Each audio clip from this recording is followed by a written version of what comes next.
I want to say hi to all of our Saddlebacks, Saddleback, Irvine, Corona. I can't remember them all. San Clemente, Laguna Woods, Irvine, Huntington Beach, Hong Kong, Buenos Aires, Manila, Moscow, Berlin. Forget it. Hi, everybody. And soon to be Saddleback, Los Angeles. I'm very excited about that. Very, very excited about that. Now, this weekend, we're concluding 50 Days of Transformation, and I want us to look at how do you face the giants in your life and at work. You know, we've looked at 7 key areas of your life. We started with physical health, and then we looked at spiritual health, and we looked at emotional health, and we looked at relational health, and we looked at financial health, and we've looked at all of these different areas, 7 areas, and today we end with vocational health, or how do you make it at work? Now, your ability to dream is a God-given gift. It's what makes you different from animals. Animals cannot imagine the future. God gave you as a human being, made in his image, the ability to see the past, that's called memory, and to visualize or imagine the future. That's called dreaming. You gotta have a dream. If you don't have a dream for your life, you're literally just drifting. You're just drifting along. You're letting life happen to you. And by the way, when you're coasting, you're always going downhill. So you need a dream for your life. It is the greatest gift that God has given you, the ability to dream. We are most like our Creator when we are creative. Nothing happens without a dream. Everything you see, every piece of art, every business, every architecture, every product, everything happens because somebody thought it up first. Everything begins as a dream. Napoleon says, imagination rules the world. And Einstein said, imagination is more important than knowledge. It is that ability to dream that makes us creators in the image of God. Now, I've invested my life encouraging people to discover God's dream, God's purpose for their lives, and then helping them fulfill that dream. And what I've discovered is that for every person who figures out their life dream, their life work, which is far more important than your job, because your jobs are going to change. But your life work is the dream that God gives you for your life. For every person who figures that out and heads after their dream, there are 9 people who are afraid to get started. And what causes us to be afraid to go after our dream are what I call the giants in the pathway. These are giant problems. These are dream busters that stand there in your path saying, you will not pass by. You will not go any further than this. And if you believe it, you get stuck in mediocrity. These problems can be financial problems. They can be emotional problems. They can be relational problems. They can be problems with your health. What do you do when you face these giants in life? How do you face the giants in your life and work? Well, fortunately, we have a wonderful story in the Bible that shows us how to deal with the giants in our lives. It's called the story of David and Goliath. My friend Malcolm Gladwell, who's written 4 New York Times best-selling books, has a new book out called David and Goliath. And it's called Underdogs, Misfits, and the Art of Battling Giants. And so I invited Malcolm, since I knew I was going to be teaching on this text, to come and share this message with me. Let me read the initial text. 1 Samuel chapter 17. Now the Philistines had gathered their forces for war. They occupied one hill, and the Israelites another, with the valley between them. A champion named Goliath from Gath came out of the Philistine camp. He was a giant of a man. One translation says 9 feet tall, one says 7. They're very different in the translations. Wearing a huge bronze helmet and a coat of bronze armor that weighed over 125 pounds. So this guy's a big man. He also wore bronze leggings, and he slung a huge bronze javelin over his back. The iron spearhead alone on his javelin weighed 15 pounds. And a soldier with a large shield always walked in front of Goliath. I want you to give a warm, rousing Saddleback welcome to Malcolm Gladwell. Would you give him a warm welcome right now? Malcolm Gladwell.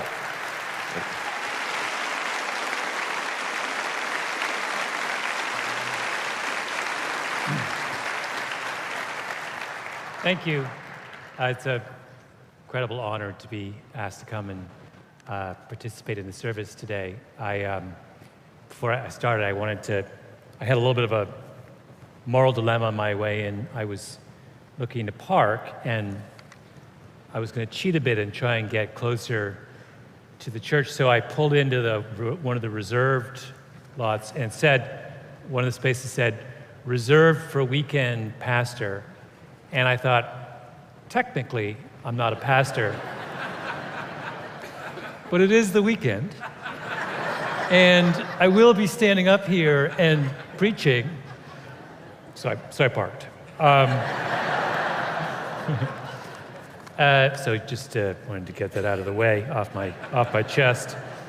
So Pastor Rick asked me to come and to introduce the lesson today, which is about one of the most famous of all the stories in the Bible, the duel between David and Goliath. And it's a story that has enormous interest to me. It was the story that inspired my latest book, and I've thought a lot about it. And it fascinates me because it's a story with all kinds of unexpected depth and complexity.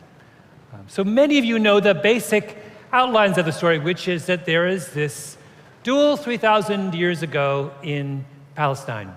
And that's probably the best place to start because it's important to understand a little bit about the geography of ancient Palestine to put that story in context. Palestine, in fact, Israel even today, has a mountain range that runs down its eastern border. And in the mountains are all of the traditional, most famous cities of Israel: Jerusalem, Bethlehem, and Hebron. And then the western half of the country is a flat coastal plain that borders on the Mediterranean, and that's where Tel Aviv is today. And in between the plain and the mountains, there's an area called the Shephelah. And the Shephelah is a series of valleys and ridges that run east to west that connect the plain with the mountains. And if you've ever been to Israel, you'll know that that is just about the most beautiful part of the country. It's incredibly gorgeous. These are valleys filled with oak trees and with vineyards and with wheat fields. It is also, though, the most strategically crucial part of the country because the valleys are the means by which people living in the plains can advance into the mountains. And so time and time again over the course of history, battles have been fought for control of Israel in the Shephelah. And that's exactly what happens 3,000 years ago with the Philistines and the Israelites. The Philistines are the historic enemies of the kingdom of Israel, and they are a people who occupy the plain. They came from Crete, they're a seafaring people, and they were living in and around what is now Tel Aviv. And they decide they want to go and conquer the kingdom of Israel, which is clustered in the mountains. And so they start to climb up through one of those valleys. And King Saul, who is the king of Israel at that moment, catches wind of what the Philistines are doing and brings his army down from the mountains to meet the Philistines. And the two sides meet in an area of the Shephelah called the Valley of Elah. And the Israelites dig in along the northern ridge, and the Philistines dig in along the southern ridge, and the two armies start staring. They just look at each other because it's a standoff. Neither can attack the other because to attack, you'd have to come down the ridge, onto the valley floor, and then up the other side. And as you were doing that, you would expose yourself to your enemy, right? So it's a deadlock. And they sit there for weeks, just kind of looking at each other. And finally, the Philistines have had enough. And they send a mighty warrior, a giant, down onto the valley floor. And he challenges the Israelites to send a mighty warrior of their own, and they will duke it out. They will settle the conflict in a one-on-one combat. And this is something that was a tradition in ancient times. It was done all the time. It's called single combat. 2 warriors from each side would fight on behalf of their armies, and each army would accept the outcome. So this giant's standing there in the valley floor, basically saying, come on, who's going to take me on? And no one on the Israelite side has the guts to take him on. He's too big.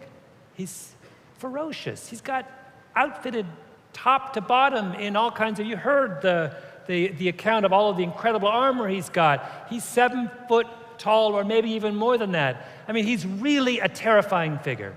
Nobody will take him on, except for this kid who comes up to King Saul and says, I'll do it.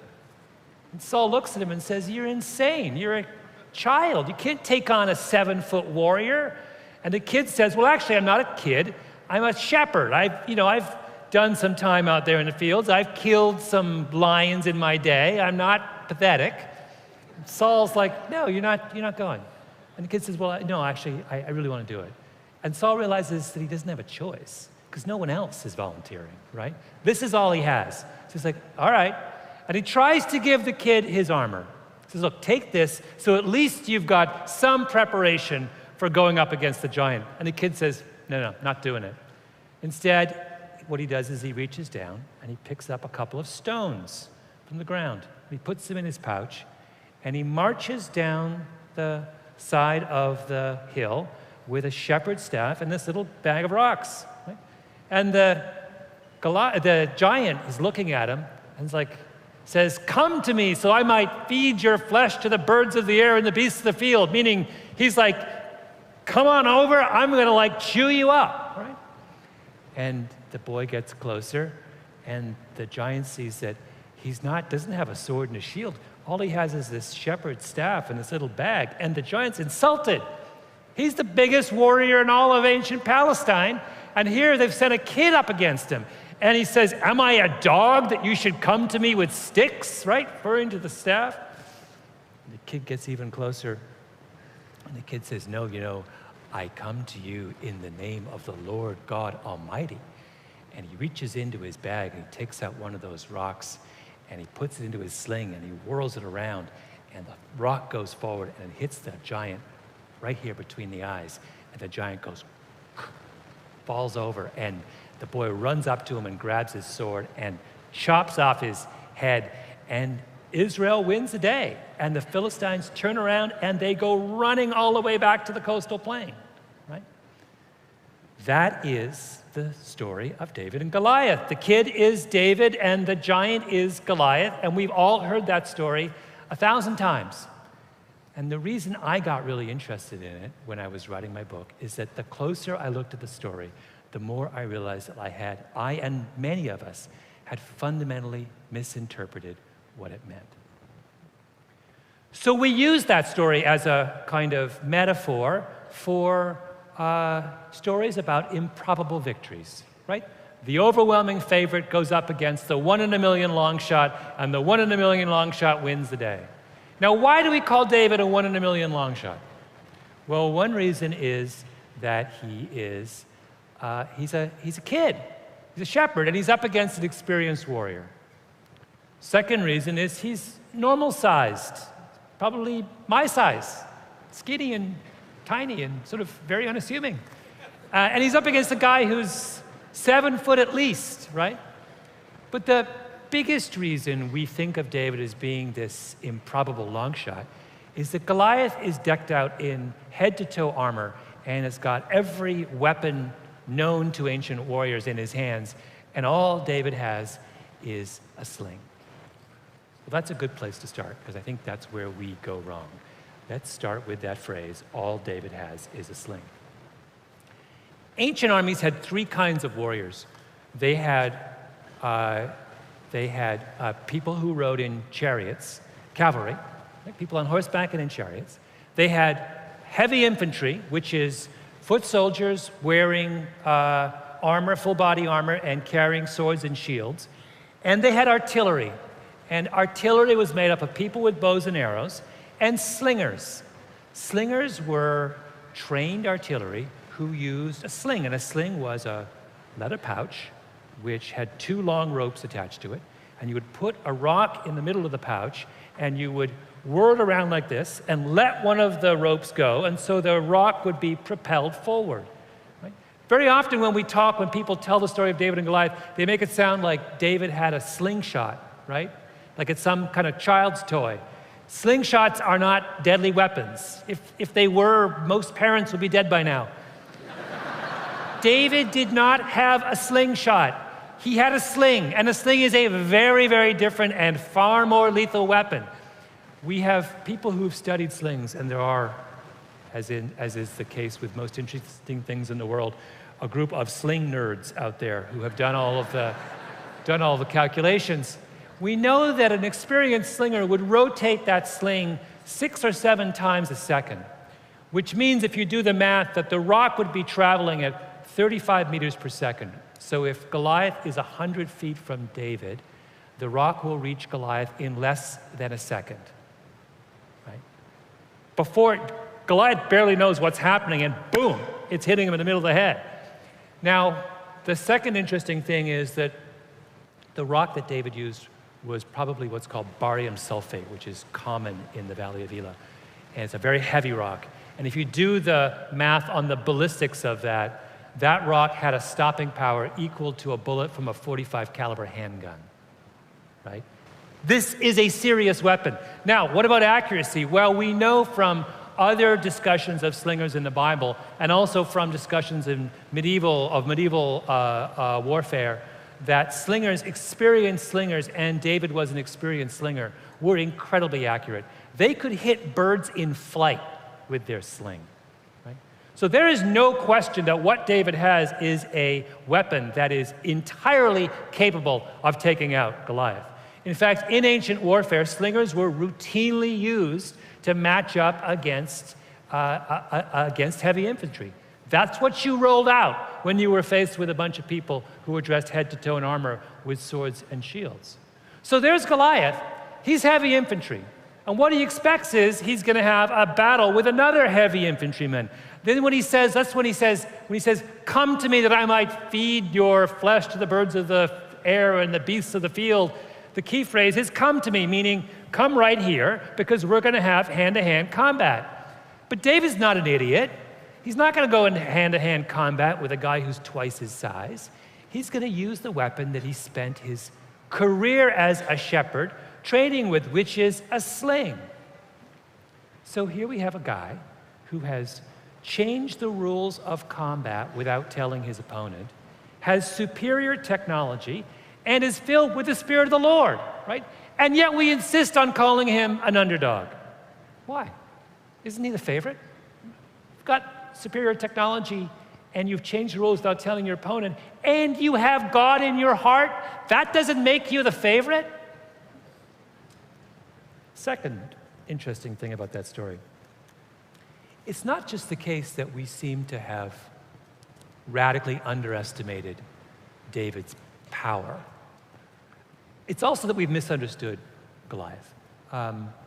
Goliath is supposed to be this mighty warrior, right? But the truth is, if you read that passage in 1 Samuel about the battle between David and Goliath, there are all kinds of things, details that are completely inconsistent with that idea of Goliath as this indomitable warrior. The first is that he's led onto the valley floor by an attendant. Someone brings him down to the point where the fight's supposed to take place, right? That doesn't make any sense. If he's the greatest warrior in all of Palestine, why is he being led by the hand like a preschooler crossing the street, right? Second thing is that the story, the biblical account, stresses how slowly Goliath moves, right? Why is a great, fearsome, ferocious warrior moving so slowly? Then there's this weird fact that it takes Goliath an awful long time to figure out what's going on, right? David comes down from the hill, and he's got a staff and a little bag of rocks, and he's wearing his shepherd's outfit. It's clear from the outset this kid has no intention of fighting a sword fight, right? What does Goliath do? He just stands there and says, come to me that I might feed your flesh to the birds of the air and the beasts of the field. He's not getting it. Why is he not getting it? Then there's the strange thing he says when David draws close and he sees that he's carrying a staff. He says, "Am I a dog that you would come to me with sticks?" David doesn't have sticks. David has a stick, right? Why is Goliath seeing 2 sticks when there's only 1? Well, the answer to these puzzles has been provided by a whole group of, believe it or not, endocrinologists who've gotten really interested, medical experts who've gotten really interested in Goliath, and who've pointed out that there is a plausible explanation for a lot of those anomalies. And it begins with Goliath's size. You know, Goliath is huge, head and shoulders above anyone else in his day. And whenever we are confronted with people who are that big, that unusually tall, we usually look for some kind of physiological explanation. And the most common cause of giantism, as it's called, is a condition called acromegaly. And acromegaly is caused by a tumor on your pituitary gland that causes the overproduction of human growth hormone. And most of the great giants in human history have acromegaly. So my fellow Canadian, Andre the Giant, the professional wrestler, famous Canadian wrestler. I realize the words famous, Canadian, and wrestler are rarely used in combination. But famous 2 Canadians wrestler. He had acromegaly. The tallest man of all time, a guy named Robert Wadlow, who died at 8'11", he had acromegaly. There's a good chance that Goliath has acromegaly. And what's interesting about that is that there is a very common side effect of acromegaly, and that is that the tumor can sometimes grow so large that it starts to compress the optic nerves, the nerves that feed your eyes from your brain, with the result that many people who have acromegaly have severely restricted vision. They have real problems with eyesight. Well, now think of that in the context of all of those anomalies in the story of David and Goliath. Here's a man who moves really slowly. Why? Because he's scared of tripping on a rock that he can't see. Here's a guy who has to be led onto the valley floor by an attendant. Why? Because he can't make his way on his own. Here's a guy who takes forever to figure out that David is not, in fact, intending to fight him in a sword fight. Why? Because he can't see David. Right? And when he says, "Come to me that I might feed your flesh to the birds of the air and the beasts of the field," the key phrase is "come to me," because he needs David to be right here, otherwise he can't see him. And then when he says, "Am I a dog that you should come to me with sticks?" Why is he seeing 2 sticks? Because he has double vision, right? What the Israelites saw from high up on the hill was someone who appeared to be this mighty warrior. But in fact, the very thing that gave the giant his size was the cause of his greatest weakness. That, to me, is the first and most lesson of the story of David and Goliath, right? Giants are not what they seem. The kinds of obstacles we face in our life are not nearly as insurmountable and depressing and overwhelming as they appear to be at first blush. Look closely and you'll see a different truth, right? Giants can be slain, particularly by those who have the Spirit of the Lord in their hearts. Thank you.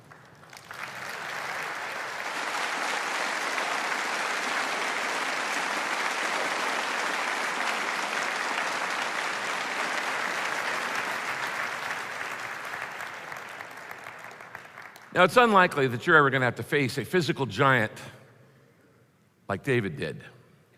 But it is highly likely that you're going to have to face a whole lot of other common giants.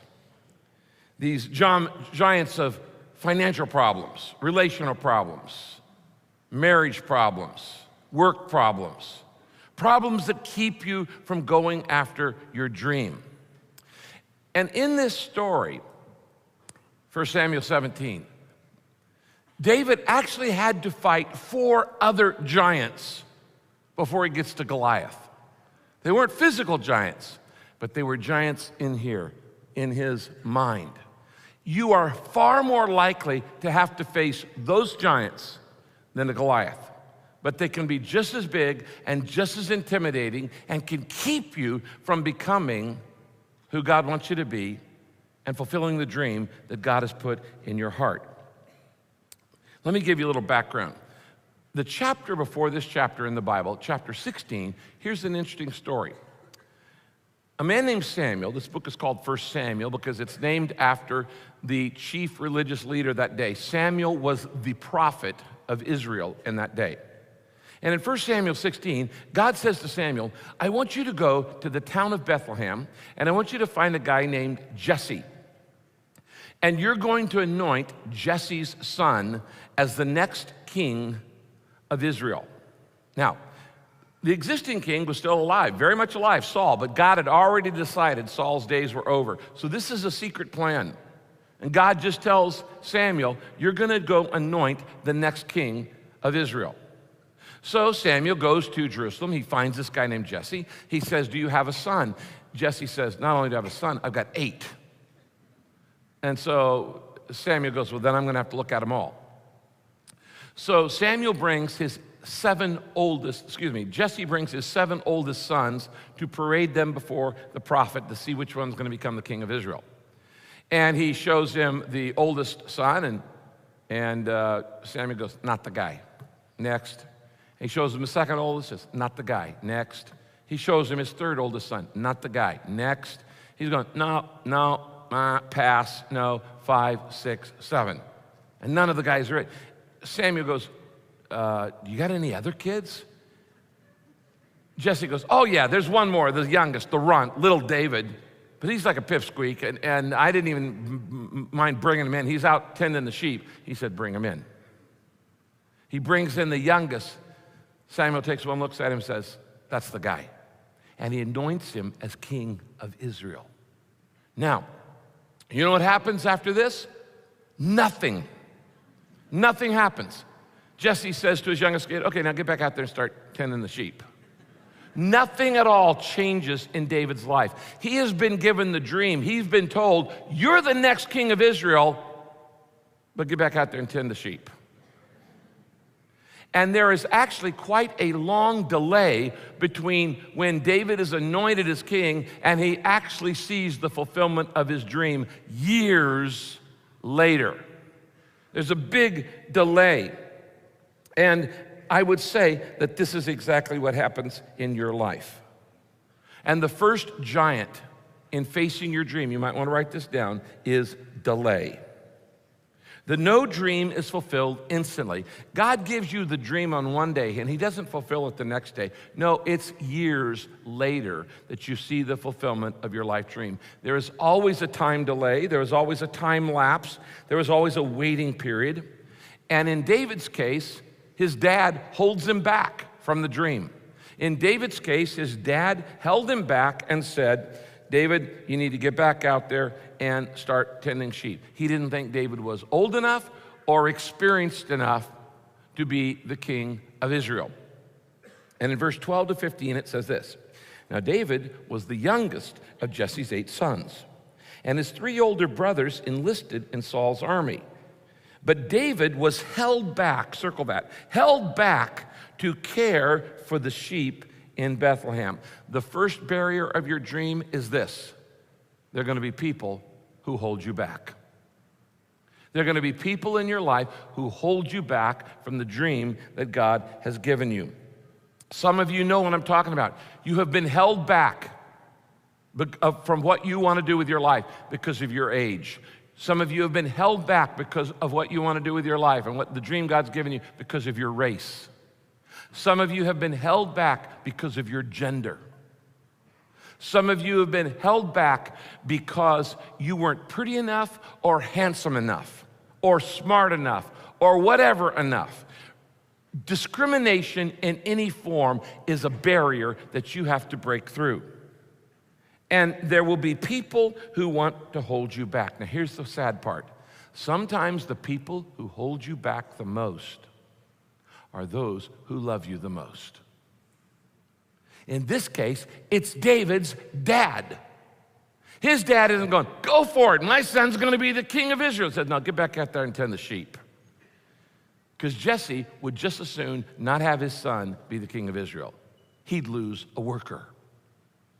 You see, God has a plan for your life, but so does everybody else. And when God's plan contradicts somebody else's plan, there's going to be a delay, and people are going to try to hold you back. Others have plans for your life too. David's dad just wanted him to be a shepherd. And there's this delay, and you're going to see this delay in your life. Sometimes even people who love you will hold you back from the dream God has given you. Now, at one point, Jesse goes, you know, my 3 favorite sons, they're out on the front line with Saul fighting the battle. And he tells David, I want you to take a care package of food to your older brothers at the battlefield. So he gives David all this food, and he sends him off. And this way, David gets to see the battle. And when he's there delivering the foods to his older brothers, he hears Goliath coming down every day and shouting these taunts and saying, we're going to, whip your rear, and we're going to win the battle, and you guys are all going to be defeated. And David notices nobody's doing anything about this guy. And he notices everybody around here is scared to death. They're all embarrassed. They're all afraid. They're all terrorized. They're all traumatized. Nobody wants to do anything. They're all scared to death. And this is the second barrier you will face in finding and fulfilling your dream. And it is this: discouragement. You will face discouragement because everybody around you is scared to death. Nobody thinks you can do it. Nobody has hope. Nobody believes that you can take down this giant. And they're all scared to death, and they're all convincing each other that it's impossible to make any difference. You see, Goliath had created a climate of fear in Israel, and everybody had concluded, we're going to lose this battle, and nobody can beat Goliath. In verses 8 to 10, it says this: each day Goliath would stand and shout at the ranks of Israel's army. He would say, why do you come out here and line up for battle? Choose one man to fight me, and if he's able to kill me, we'll become your subjects. But if I kill him, you'll become our subjects and serve us. Day after day, circle that, day after day, Goliath taunted them, saying, this day I defy the ranks of Israel. And when Saul, that's a king, and Israelites heard this, everyone was deeply shaken and paralyzed with fear. Now notice the situation. They're all demoralized. They're gripped with anxiety. They're terrified. They're traumatized. They feel hopeless. One translation says they were so frightened they couldn't do anything. Have you ever been in a situation where everybody around you thought this is hopeless? Maybe you have been at work and in your office say, hey, in this economy, nobody can grow anything. We can't solve this problem. It's going down the tubes. And everybody around you is saying, it can't be done, it can't be done, it can't be done. It's never going to happen, it's never going to happen. And they're all discouraged, and they're all convincing each other because they're all filled with fear. And they say, there's nothing we can do about this problem. Let me tell you something. Conventional wisdom is often wrong. It is often wrong. Everybody there was wrong. It says there twice in that passage, Goliath challenged the ranks of the Israeli army.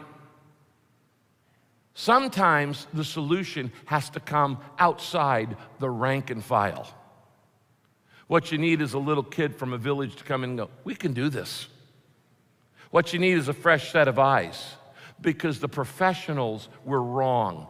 The crowd was wrong. Just because everybody says it's so doesn't make it so. The crowd is often wrong. Just because somebody says the crowd says it's true doesn't mean it's true. And so somebody had to challenge the status quo. Now, why had everybody given up? Why had they all gotten so discouraged from this one giant?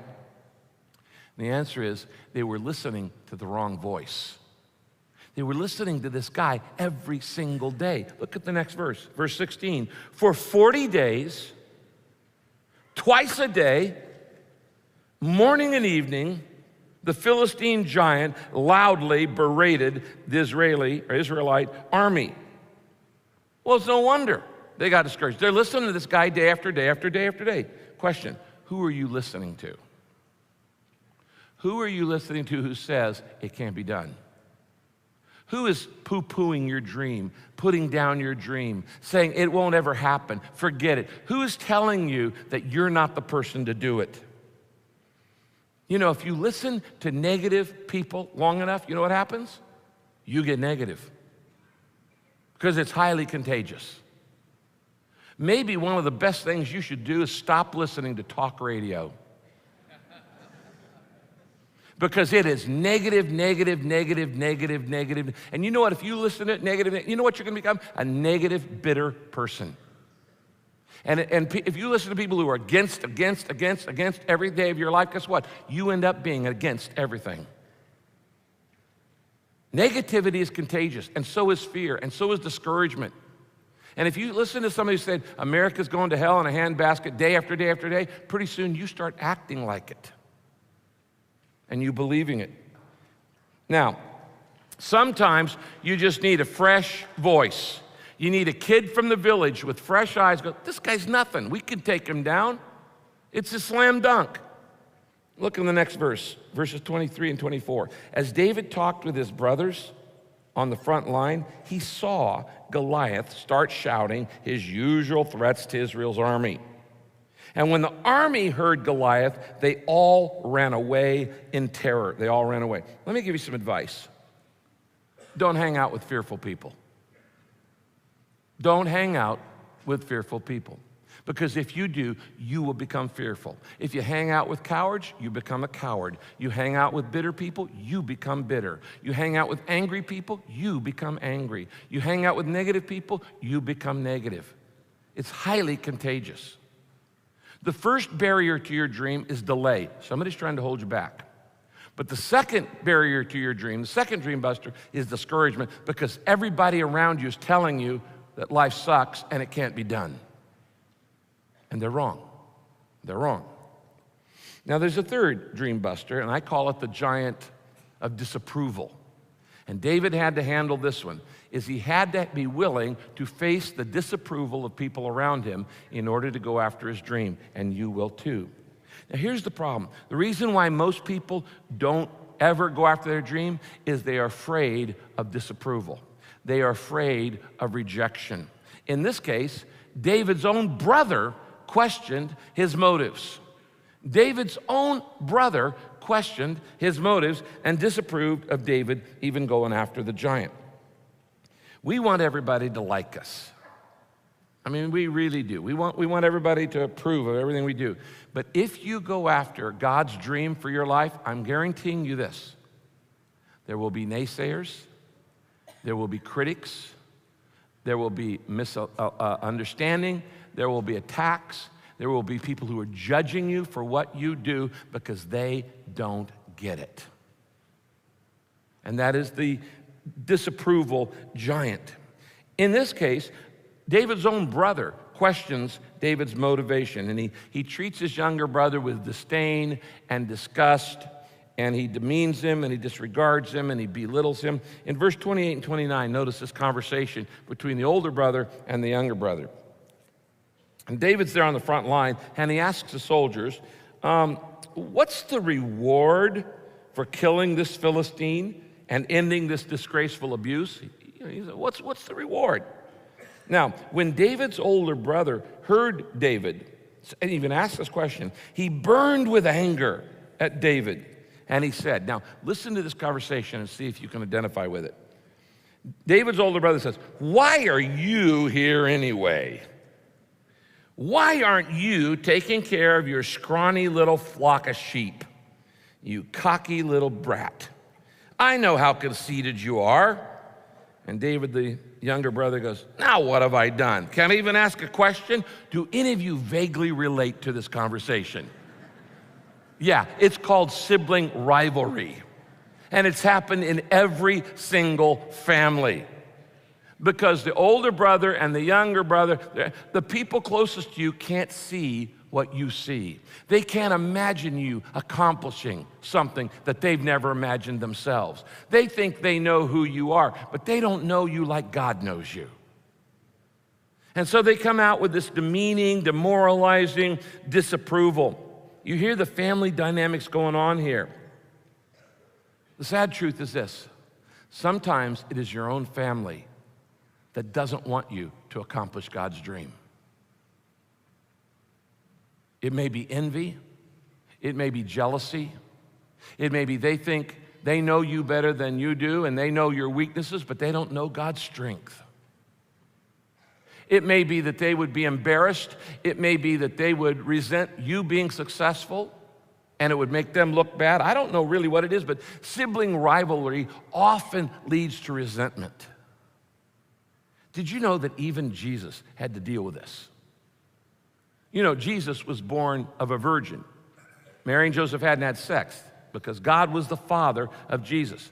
But the Bible tells us very clearly that after Jesus was born, later on, Joseph and Mary had many kids. In fact, we're given their names in the Bible. In fact, Mary and the kids followed Jesus around during his ministry.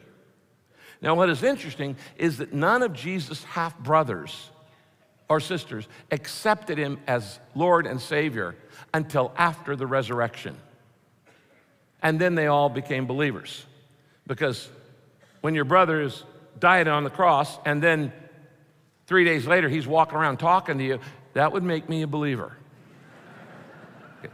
But I have to, show a little grace to these guys, because I wouldn't want to believe in my brother either. If my brother said, by the way, I'm God, yeah, you and who else? Okay. How would you like to have Jesus as your old brother, Mr. Perfect? I mean, there's noise going on, and the mom walks in, and Mary goes, what's going on in here, kids? Well, Jesus did it. No, you guys know he didn't do it. Mom, he lied. Jesus never lies. But Mom, how would you like to have a brother who was always right? That would be hard growing up in that family, okay? And so I can see every reason why they would not accept him as the Messiah until after his death and resurrection. But even Jesus had to deal with the sibling rivalry. Because a brother or a sister will often say, who do you think you are when you have a dream?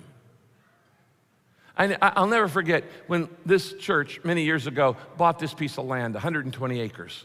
And Saddleback was a much smaller church at the time. And the word got out of the community that this little church was going to go buy 120 acres in Orange County. And said, yeah, who else? And the word got out around this community. Those people over there at Saddleback Church, who do they think they are? And I remember having to address it in a service, and I had to stand up and say, folks, you've heard this rumor going around. People saying, who do those people think they are? I mean, do they think they're special or something? And I had to say, that's not the question. That's the wrong question. The question is not who do we think we are. The question is, who do we think God is? You let the size of your God determine the size of your goal. And if you have a big God, you better have some big goals, because God doesn't give you piddly dreams. If a dream is from God, how do you know if your dream's from God? It's so big, you're bound to fail unless God bails you out. The dream will be so big, you are guaranteed failure unless you totally depend on God to see it happen. It's just outrageously enormous. It's a big dream from a big God. The wrong question. The right question is, who do we think God is? Let the size of your God determine the size of your goal. Now listen. When God gives you a dream, and it's a dream that other people are afraid to attempt, or afraid to accomplish, or afraid to even step out and try, if you take that dream and you go for it, you will be misjudged, you will be maligned, you will be misinterpreted, and you will be misunderstood. That is the giant of disapproval. And you have to decide what matters more to you, the approval of other people or the approval of God.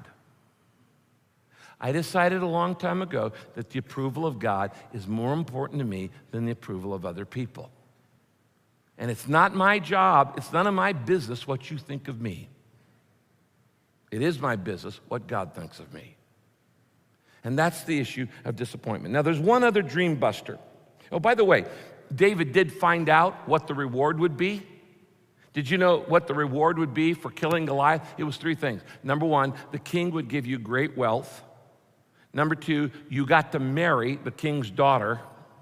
And number 3, this was the best of all, you were exempt from taxes the rest of your life.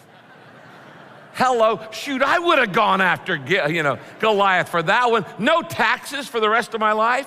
Yeah, well, that was the reward. But then there's the 4th dream buster that David had to face even before he faced Goliath, and it is the giant of doubt. First, there is delay, then there's discouragement, then there's disapproval, and then there's doubt. Am I capable for this? Am I up to the task for this? Can I actually do what God is asking me to do? And then there are people all around you who tell you you can't. And in David's case, the expert doubted his ability. Now, there was nobody who was a greater expert on war than King Saul, because Saul had been in battle his entire life. And when King Saul, hears that this little kid is willing to take on the giant who's paralyzed the nation, he invites David to come see him at the palace. So David goes to see King Saul, and here's the conversation, verse 32 and 33. David says to the king, "Don't worry about a thing, king." David told the king, "I'll fight this Philistine." And by the way, let me just stop right here. Confidence in God is often misinterpreted as cockiness by other people. A lot of people might think a person is cocky when they're just a person of faith. It's not that they think that they can do it, it's that they know God can do it. That's confidence in God, not cockiness. David says, "Don't worry about a thing, king. I'll fight this Philistine." "Don't be ridiculous," Saul replied. "There's no way you can go against this Philistine. You're only a boy, and he's been a professional warrior all his life." Now that expert is saying you can't do it. And there's enough to make you start doubting yourself. I will say it about experts that I said about conventional wisdom. The experts are often wrong. They're often wrong. I remember when I'm a Californian, but I went to seminary in Texas. And when I went to seminary in Texas, while I was there, God gave me a dream of moving to Southern California, to a city I'd never been in, and to start a church with no money, no members, no building, and no support, and I'd never been a senior pastor. And so I called up an expert on starting churches in Texas. His name was Gene. And I called him up and I said, "Hey, I'm thinking about graduating, going to Southern California, starting a church with no money, no members, no building, no support, and I've never been a senior pastor. What do you think?" And this expert said, "That's the dumbest idea I've ever heard." He said, "Rick, if you do that, you will never be heard from again."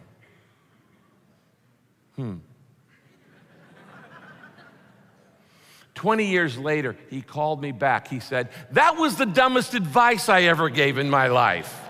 I was dead wrong on that." Okay? Now, I remember when I wrote Purpose-Driven Life, I got a letter from the editor. I framed it. It said, "This book will never work. Nobody's going to read 40 chapters."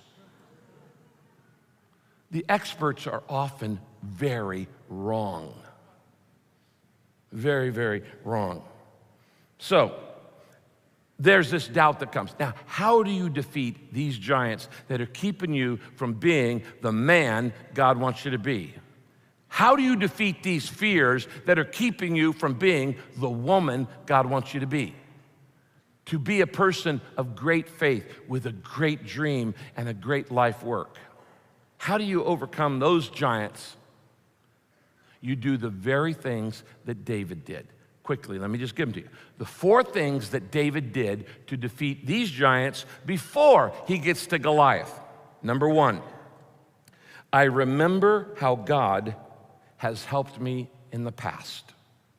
That's the first thing you do to face the giants and to fulfill your dream. Remember how God has helped me in the past. This is a confidence builder. When I recall, when I recollect, when I remember ways that God has helped me in the past, it gives me confidence for the future. I say, remember those times I thought I wasn't going to make it, but I did. And I remember that time I thought it was the end, but it wasn't. And remember I thought I was at the bottom and I was never going to climb out, but I did. And remember when I thought I was all alone, but I wasn't. And you remember how God has helped you in little times and realize He's going to help me in big times in the future, because God never changes. God doesn't love you one day and not another day. And if He helped you in the past in little ways, He will willingly help you in the future in big ways. You remember how God has helped you in the past. This is what David did, verse 36. David says, when everybody tells him it can't be done, he says, in protecting my sheep as a shepherd, I've killed both a lion and a bear. And the Lord who delivered me from the teeth of that lion and the claws of that bear will surely now deliver me from this Philistine too. That's confidence. I remember how God's helped me in the past. Number 2, I use the tools that God has given me now. I use the tools that God has given me now. I don't wait for something I don't have. I don't have enough money. I don't have enough education. I don't have enough connections. I don't have enough opportunities. I don't have this or I don't have that. No, you use the tools you've got right now. Now, some people are just waiting for something to happen. You don't wait for your ship to come in. You swim out to it. Because if you wait for it to come into the harbor, you're going to wait a long, long time. You use the tools God has given me now. Now, David goes to see Saul, and Saul says, well, if you're going to fight this guy, you may as well use my armor. How ridiculous is that? David is a short, small boy. Saul is a tall, big, grown man. To take his armor and put it on David, his hands probably didn't even show through it. It would be comical. And David says this, verse 38 to 40, then Saul dressed David in his own armor. But David said, if I can't go out in these, he said, I can't go out in these because I'm not used to them. So he took them off. Instead, he chose 5 smooth stones for his sling. He goes, this is what I'm used to. I know how to use a slingshot. I don't need your armor. I'm going to just do this. Now, let me just say this. When you start going after your dream that God has given you, some people are going to oppose you on it. They're going to be opposition. But other people say, oh yeah, go ahead and go after your dream, but do it my way. And they're going to try to convince you to do it their way, but you're not them, and it's going to fail.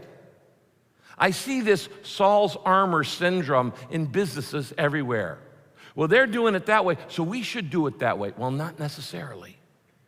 Because God doesn't create clones. God made you to be you, and God's going to use you to fulfill the dream He has for you, your way, not the way somebody else did it. And if you try to do it the way somebody else did it, you are bound to fail. It's like trying to wear Saul's armor. You can't wear it because you're not Saul. You just need to use the tools you got. He had a slingshot, so he picks up some stones, and he's going to go after it. Often people will try to load some things on you that are just too heavy for you, and you're not going to fulfill your dream that way. I love this verse in Ecclesiastes 11. Look up here on the screen. Verse 4 says, if you wait for perfect conditions, you'll never get anything done. How many of you agree with that verse? Yeah. If you wait for perfect conditions, you're never going to get started on your dream. Someday one of these. No, today's the day. We're ending 50 days of transformation. This is the day to start the new dream. This is the day to go after it. And when everybody else is saying, you can't do it, discouragement. And when you're full of doubt, you're going to trust God. And when there's been a delay and people have held you back, and when people disapprove, you just say, sorry, I've got to do what God's asking me to do. Number 3, the third thing he did is ignore the dream busters. You must ignore the dream busters in your life. Now, it is interesting to me that as David's going to take on a giant that everybody else is scared to death to take on, he didn't get any encouragement from anybody. Not a single word of encouragement as he's going out on this job. His dad didn't encourage him. His mom didn't encourage him. His brothers didn't encourage him. The army, the soldiers who are scared to death, didn't encourage him. The king, whose reputation is on the line, didn't encourage him. Nobody gave David any encouragement. What did he do? He had to encourage himself in the Lord. Look at the next verse.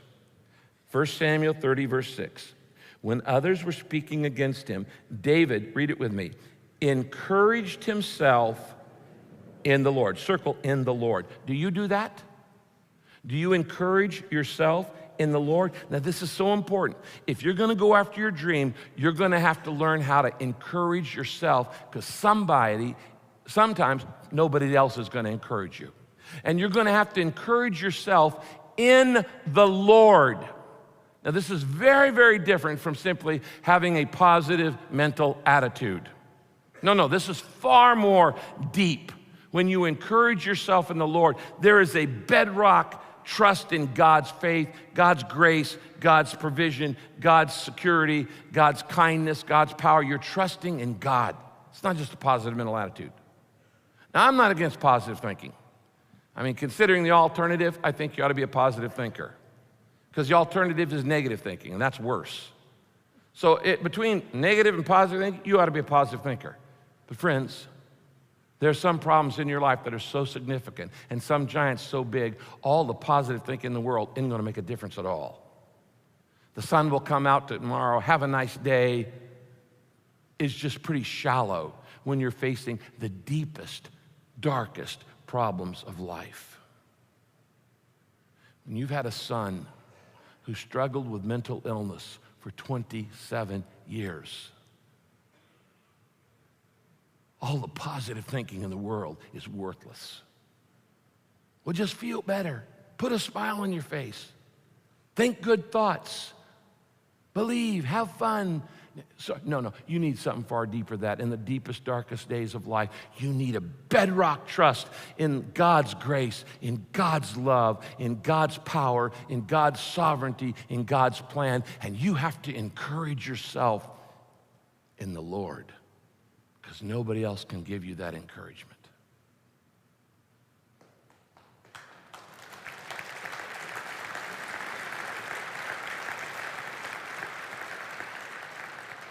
Number 4, the fourth thing David did, I expect God to help me for his glory. I expect God to help me for his glory. This is what David did. This is what you must do in going after your dream. It is the faith factor. I love what David says to Goliath as he runs onto the battlefield.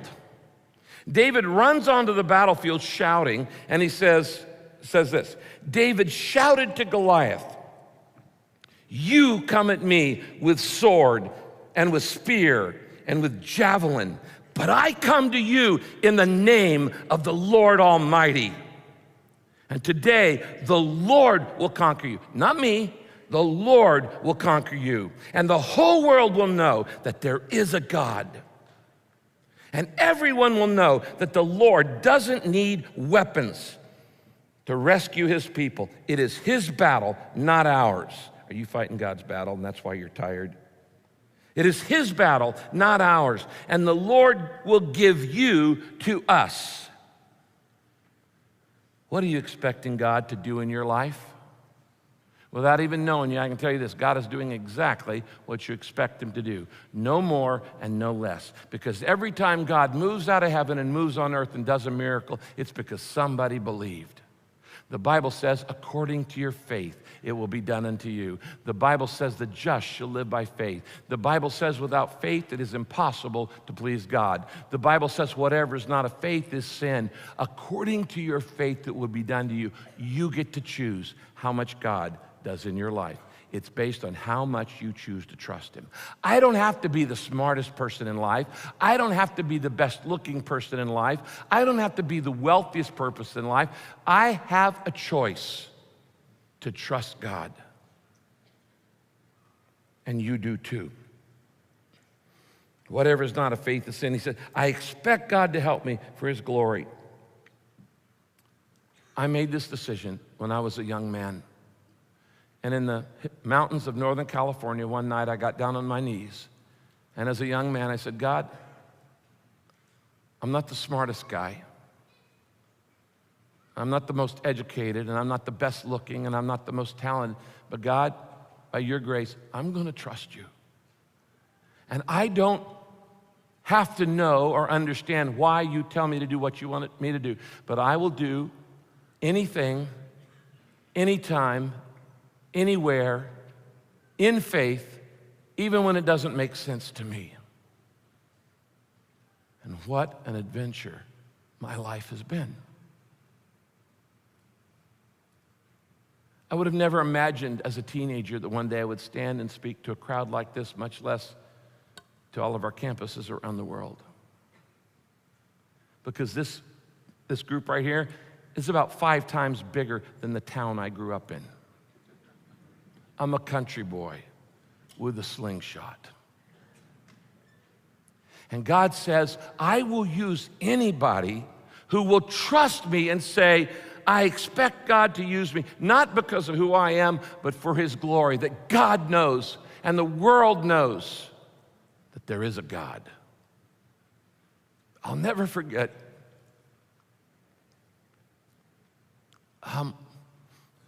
looking into my wife's eyes many years ago as we were finishing up school in Texas.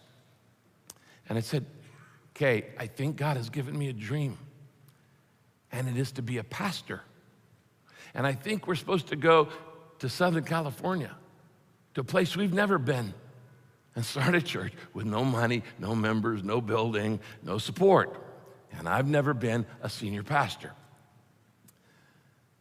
And I said, what do you think about that dream? And she looked into my eyes and she says, it scares me to death. But I believe in God, and I believe in you. So let's go. Let's go for it. Now, I've often thought, how would history be different if my wife had said no? If she'd been afraid and scared and said, let's don't do it. There would be no Saddleback Church. There would be no purpose-driven life. There would be no movement of churches in 160 nations. There would be no peace plan. Thousands of people that are going to heaven now would not be headed to heaven. You have no idea how much your unbelief could be limiting somebody you love. Is your unbelief limiting your wife?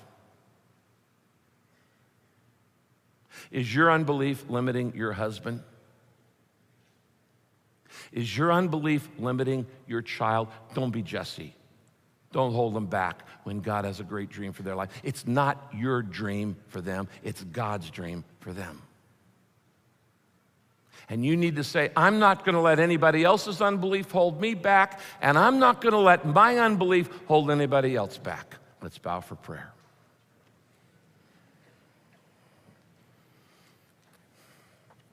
There are a lot of things in your life you don't have control over.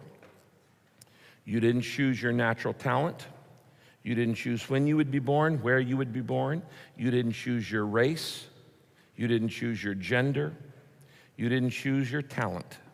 But you do get to choose how much you're going to trust God.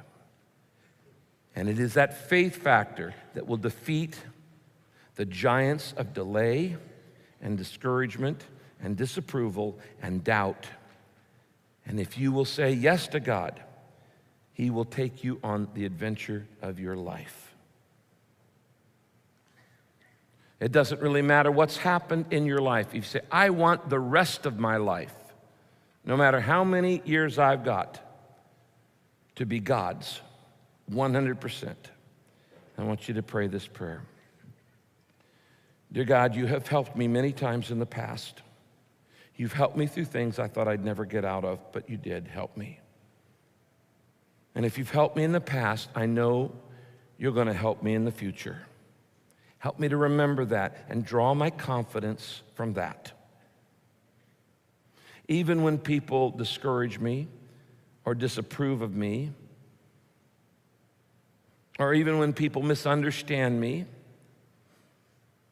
Help me to use the tools that you've given me now, to not wait for a perfect time and a perfect place and a perfect tool, but to use the slingshot and the stones that I have right now.